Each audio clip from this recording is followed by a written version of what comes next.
ഷിരൂരിൽ മണ്ണിടിച്ചിലിൽ കാണാതായ അർജുനായുള്ള തിരച്ചിൽ 12 നാളുകളിലേക്ക് നീങ്ങുമ്പോൾ തിരച്ചിലിനായി മത്സ്യത്തൊഴിലാളികളും 8-അംഗ സംഘമാണ് തിരച്ചിലിന് ഷിരൂരിൽ എത്തിയിരിക്കുന്നത്. പുഴയിൽ ശക്തമായ ഒഴുക്കുണ്ടെങ്കിലും പുഴയിൽ ഇറങ്ങാൻ കഴിയുമെന്ന് മത്സ്യത്തൊഴിലാളികൾ പറയുന്നുണ്ട്. ഈശ്വർ മാൽപ്പയുടെ നേതൃത്വത്തിലുള്ള സംഘമാണ് ഷിരൂരിലേക്ക് എത്തിയിരിക്കുന്നത്. വിവരങ്ങളുമായി ഷിരൂരിൽ നിന്നും അരുൺ ആലത്തൂരും ആനന്ദും ചേരുകയാണ്. ആദ്യം അരുണിലേക്ക് പോകുന്നു. അരുൺ പ്രധാന കവാടത്തിലാണ് ഉള്ളത് എന്ന് മനസ്സിലാക്കാൻ സാധിക്കുന്നുണ്ട്. ഇന്നത്തെ രക്ഷാദൗത്യവുമായി ബന്ധപ്പെട്ട് ഒരു പ്രതീക്ഷയാണ് ഇന്ന് ഉയർന്നു വന്നിരിക്കുന്നത്. കാരണം ഈശ്വർ മാൽപ്പയുടെ നേതൃത്വത്തിലുള്ള മത്സ്യത്തൊഴിലാളി സംഘം 8-അംഗ സംഘം അവിടെ എത്തിച്ചേർന്നിരിക്കുന്നു എന്ന് മനസ്സിലാക്കാൻ സാധിക്കുന്നുണ്ട്. അവർ പറയുന്നത് 100 അടി താഴ്ചയിൽ വരെ അവർക്ക് ഇറങ്ങി പരിശോധിക്കാൻ കഴിയും. ഇതിനു മുമ്പും സമാനമായ ദൗത്യങ്ങൾ അവർ ഏറ്റെടുത്തിട്ടുണ്ട്. അത് പൂർത്തിയാക്കാനും അവർക്ക് സാധിച്ചിട്ടുണ്ട് എന്നവർ പറയുന്നുണ്ട്. അടിയൊഴുക്ക് രൂക്ഷമായ സാഹചര്യത്തിൽ കലക്കവെള്ളത്തിലേക്ക് ഇറങ്ങാൻ സാധിക്കില്ല എന്ന ദൗത്യ സംഘം പറയുമ്പോഴും അവർ പറയുന്നു കലക്കവെള്ളത്തിലോട്ട് ഇറങ്ങി വേണമെങ്കിലും പരിശോധിക്കാൻ സാധിക്കുമെന്ന് പറയുന്നുണ്ട്. അതൊരു ആത്മവിശ്വാസം തന്നെയല്ലേ നൽകുന്നത്? ദേവിക, തീർച്ചയായും ഇന്നിപ്പോൾ ഒരു പ്രതീക്ഷ ഏകുന്ന തരത്തിലാണ് ഷിരൂരിലെ രക്ഷാ ദൗത്യം പുരോഗമിച്ചുകൊണ്ടിരിക്കുന്നത്. പ്രധാനമായും നേരത്തെ ദേവിക പറഞ്ഞതുപോലെ തന്നെ ഈശ്വർ മാൽപ്പയുടെ നേതൃത്വത്തിലുള്ള 8-അംഗ മത്സ്യത്തൊഴിലാളികളുടെ സംഘം ഉടുപ്പിയിൽ നിന്നും ഷിരൂരിലേക്ക് അല്പസമയം മുൻപാണ് എത്തിയത്. ഇവരെ സംബന്ധിച്ചിടത്തോളം ഏത് പ്രതികൂല കാലാവസ്ഥയിലും തങ്ങൾക്ക് ഇറങ്ങി ഈ രക്ഷാദൗത്യം നടത്താൻ കഴിയുമെന്നുള്ളൊരു പ്രതീക്ഷയാണ് അവർ പങ്കുവെക്കുന്നത്. പ്രധാനമായും അവർ പറയുന്നത് 100 അടി താഴ്ചയിലേക്ക് വരെ തങ്ങൾക്ക് ഇറങ്ങിച്ചെല്ലാൻ കഴിയും. ഇത്രയും ഒഴുക്കുണ്ടെങ്കിൽ നമ്മൾ എടുത്തു ചോദിച്ചു, ഇത്തരത്തിൽ ഒഴുക്ക് 6 മുതൽ 8 നോട്ട് വരെയാണ് ഉള്ളത്. ഇത്രയും ഒഴുക്കിൽ നിങ്ങൾക്ക് രക്ഷാപ്രവർത്തനം നടത്താൻ കഴിയുമോ? മാത്രമല്ല നല്ല കലക്ക വെള്ളമാണ്, അതുകൊണ്ട് തന്നെ ഇതിലും രക്ഷാദൗത്യം നടത്താൻ കഴിയുമോ എന്ന് അവരോട് ചോദിച്ചിരുന്നു. പക്ഷെ അവർ പറയുന്നത് അവർക്ക് സാധ്യമാവും ഇത് എന്നുള്ളതാണ്. 1000-ഓളം ബോഡി അവർ ഇത്തരത്തിൽ രക്ഷാദൗത്യത്തിന് ഇറങ്ങി പുറത്തേക്ക് എടുത്തതായിട്ടാണ് അവർ പറയുന്നത്. ഒപ്പം തന്നെ ഇപ്പോൾ നിലവിൽ അവർക്ക് ലഭിച്ചിരിക്കുന്ന വിവരം എന്നുള്ളത് ഒരു 160 മീറ്ററോളം ദൂരെയാണ്, കരയിൽ നിന്ന് ദൂരെയാണ്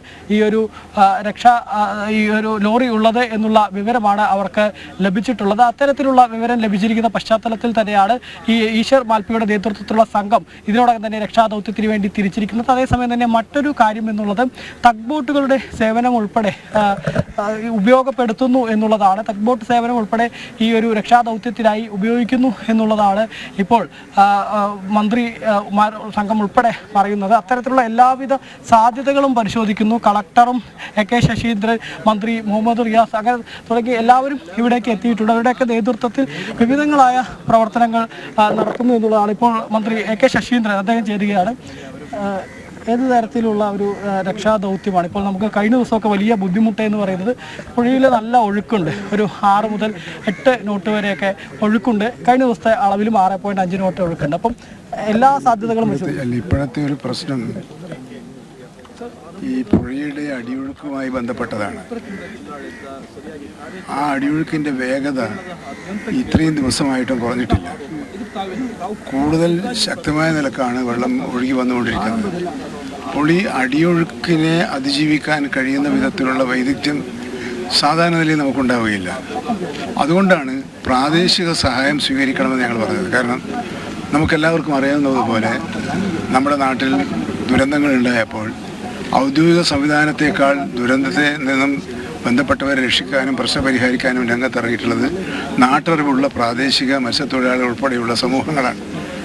അപ്പോൾ ആ ഒരു നിർദ്ദേശം ഞങ്ങൾ വെച്ചപ്പോൾ അത് സ്വീകരിക്കുകയും ഇന്ന് അവരുടെ സഹായം സ്വീകരിക്കാനുള്ള നടപടികൾ ആരംഭിച്ചു കഴിഞ്ഞിട്ടുണ്ടെന്ന്. അപ്പം നമ്മുടെ അറിവിൽപ്പെടുന്ന ഏതും പരസ്പരം ഷെയർ ചെയ്ത് അത് സാധ്യമാണോ അല്ലയോ അത് പരിശോധിച്ച്, അല്ലാതെ ഒന്നിനെയും തള്ളിക്കളയില്ല. ആരെങ്കിലും ഒരു കാര്യം നമ്മുടെ അടുത്ത് വന്ന് പറഞ്ഞാൽ അതുണ്ടോ, ഉണ്ടെങ്കിൽ അതൊന്ന് നോക്കണം. അപ്പോൾ ഒരു നിർദ്ദേശത്തെയും ഒരു സാധ്യതയും തള്ളിക്കളയുന്നൊരു നിലപാടല്ല ഞങ്ങൾ സ്വീകരിച്ചിട്ടുള്ളത്. അത് ഗവൺമെൻറ്റിൻ്റെ ശ്രദ്ധയിൽ പെടുത്തിക്കൊണ്ട് പരിഹാരം കാണുക എന്ന നിലപാടാണ് സ്വീകരിച്ചിട്ടുള്ളത്. ഈ തഗ് ബോട്ടും അതുപോലെ തന്നെ പോണ്ടൂൺ ഫ്ലോട്ടിങ് അതും കൊണ്ടുവരുന്ന അത്തരം നടപടികളും ഉണ്ടാവില്ലേ? അല്ലാതെ നേരത്തെ പറഞ്ഞു കഴിഞ്ഞതാണ്. ടഗ് ബോട്ടുകൾ പോണ്ടൂണിന് കുറച്ച് അതിൻ്റെ ഈ ടെക്നിക്കൽ കാര്യങ്ങൾ അറിയുന്ന ആളുകളില്ലാത്തതുകൊണ്ട് രാജസ്ഥാനിൽ നിന്നും അവരെത്തിക്കാൻ ശ്രമിക്കുന്നുണ്ടെന്നാണ് ജില്ലാ കളക്ടർ അറിയിച്ചിട്ടുള്ളത്. ഏതായാലും എല്ലാ സാധ്യതകളും പരിശോധിക്കുന്നു എന്നുള്ളതാണ്. നിലവിൽ കഴിഞ്ഞ ദിവസം പറഞ്ഞിരുന്നത് ഈ ഫ്ലോട്ടിംഗ് പോണ്ടൂണുകൾ അത് ഇന്ന് രാവിലെയോടെ ഇവിടേക്ക് എത്തിക്കുമെന്നതായിരുന്നു നേരത്തെ പറഞ്ഞിരുന്നത്. പക്ഷേ നിലവിൽ ഏതായാലും അത് കൊണ്ടുവരുന്ന എയർപോർട്ടിൽ ഈ പോണ്ടൂണുകൾ ഉണ്ട്. പക്ഷേ അതിനെ ഇങ്ങോട്ടേക്ക് കൊണ്ടുവരുന്നെങ്കിൽ അതിൻ്റെ അസംബിൾ ചെയ്യുന്നതിനും മറ്റുമൊക്കെ ഒരു ടെക്നിക്കൽ ടീമിന് ആവശ്യമുണ്ട്. അത് ആ ടെക്നിക്കൽ ടീം ഇപ്പോൾ നിലവിൽ ഇവിടെ നിന്നും അവരെ ലഭിക്കാത്തൊരു സാഹചര്യമുണ്ട്. അതുകൊണ്ട് തന്നെ രാജസ്ഥാനിൽ നിന്നുള്ള ഒരു ടീമാണ് ഇങ്ങോട്ടേക്ക് വരാൻ പോകുന്നത്. അങ്ങനെ ആ രാജസ്ഥാനിൽ നിന്നുള്ള ടീം എത്തുന്നതോടുകൂടെ തന്നെ ആ പോണ്ടൂൺ ഫ്ലോട്ടിങ്ങും ഇവിടെ സാധ്യമാവും എന്നുള്ളതാണ് കരുതുന്നത്. അതേസമയം തന്നെ ഈ തഗ് ബോട്ടുകൾ ഉപയോഗിച്ചുള്ള പരിശോധന നടത്തുന്നതിന് വേണ്ടിയുള്ള ശ്രമങ്ങളും നടത്തുന്നുണ്ട് എന്നുള്ളതാണ്. അങ്ങനെ എല്ലാ വിധങ്ങളായ സാധ്യതകളും ഈ ശിരൂരിൽ പരിശോധിച്ചു കൊണ്ടിരിക്കുന്നു എന്നുള്ളതാണ് ഇപ്പോൾ ഏറ്റവും പുതിയ അപ്ഡേറ്റ്. ഇന്നിപ്പോൾ കാലാവസ്ഥ അത്യാവശ്യം നല്ല അനുകൂലമായ കാലാവസ്ഥയാണ്. മഴ അത്ര നല്ല രീതിയിൽ മഴ പെയ്യുന്ന ഒരു സാഹചര്യം ഇല്ല.